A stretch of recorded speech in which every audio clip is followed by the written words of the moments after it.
The PC you can hopefully see behind me is basically a proof of concept of my dream PC. The PC of my dreams is right there. Almost. We're going to talk about it after a word from today's sponsor. This video is sponsored by Dashlane.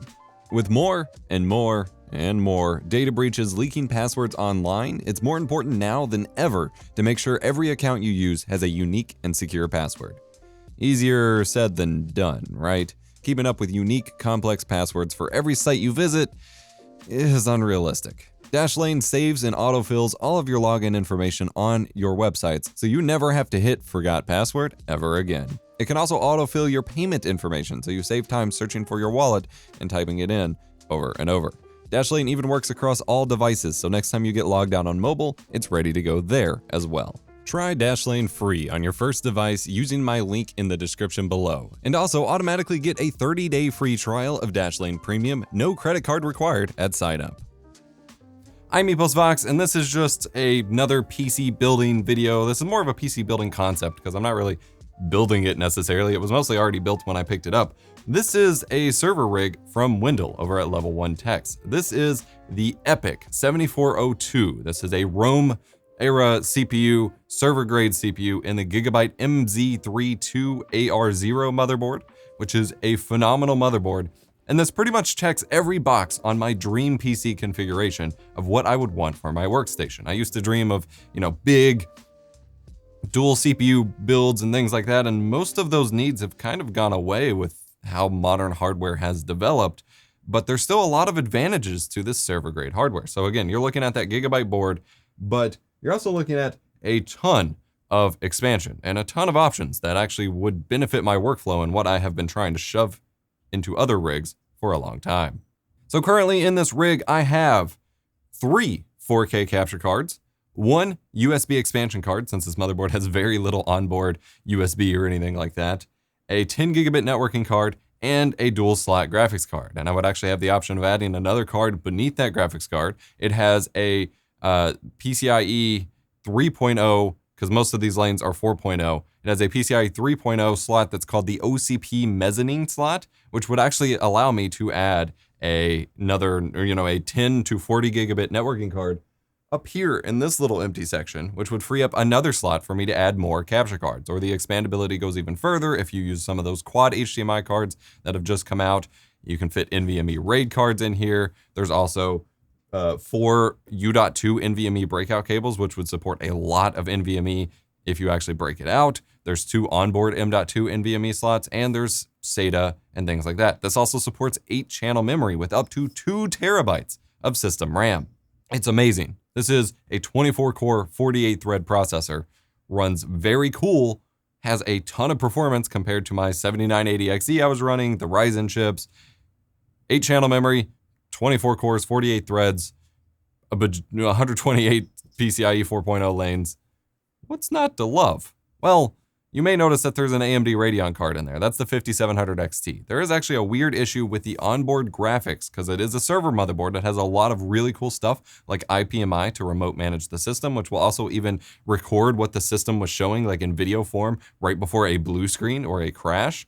It's got remote management stuff, so it has the onboard graphics chip for BIOS processing and management and things like that. And there seems to be some sort of conflict with that and NVIDIA drivers, at least of the more consumer variety. And this happens with GeForce cards, most RTX cards, and my Titan RTX I tried putting in there, where whenever it tries to install the driver, be that the automatic driver from Windows or if you manually install it, it just reboots inexplicably. And I have yet to be able to fix it. Wendell thinks that it's theoretically possible, but like there in the manual for the motherboard, there is literally a BIOS option to disable onboard VGA. However, when you actually go into the BIOS on this motherboard, that option's gone. Like the section for it is there, but then when you click on the section, it is literally blank. So hopefully at some point they can get that worked out, and that would actually make it pretty close to my dream PC for what I wanted to implement here. That's basically the deal breaker, is not being able to use my NVIDIA cards. But there's also some other little quirks because, again, this is server hardware. This isn't meant to be run on bare metal or running an operating system just directly on it like a personal computer. And so most of the drivers and chipset, things like that installers are all meant for Windows Server. They don't have just normal Windows 10 ones.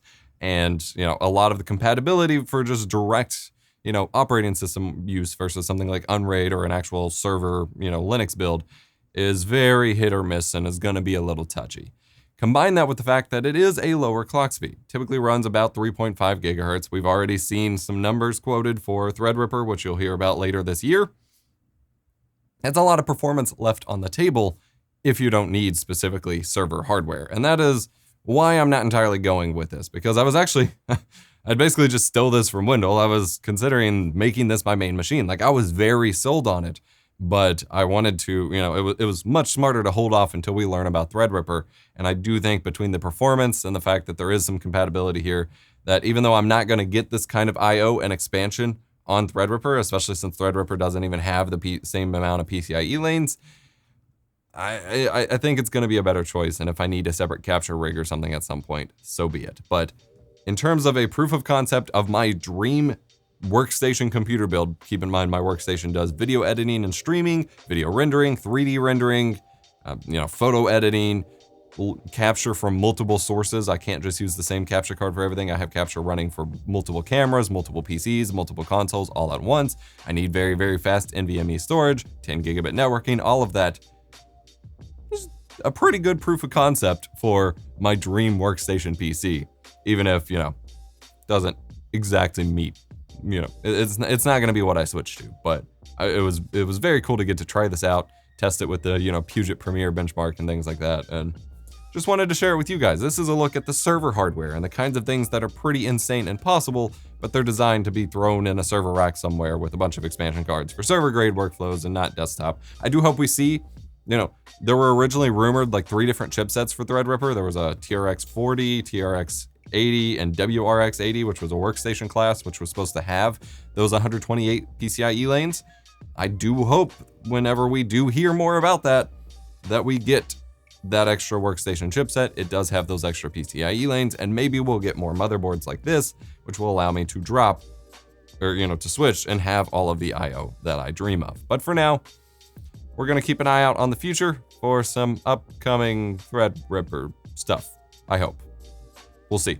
Hit the like button if you enjoyed this video, subscribe for more tech education. If you want to learn more about what, you know, how many threads, what kind of hardware between, you know, Epyc, Threadripper, Ryzen, Intel chips, what kind of hardware you actually need for streaming, I have a big, long, awesome video with Wendell where we kind of go through all the granular details about those kinds of things.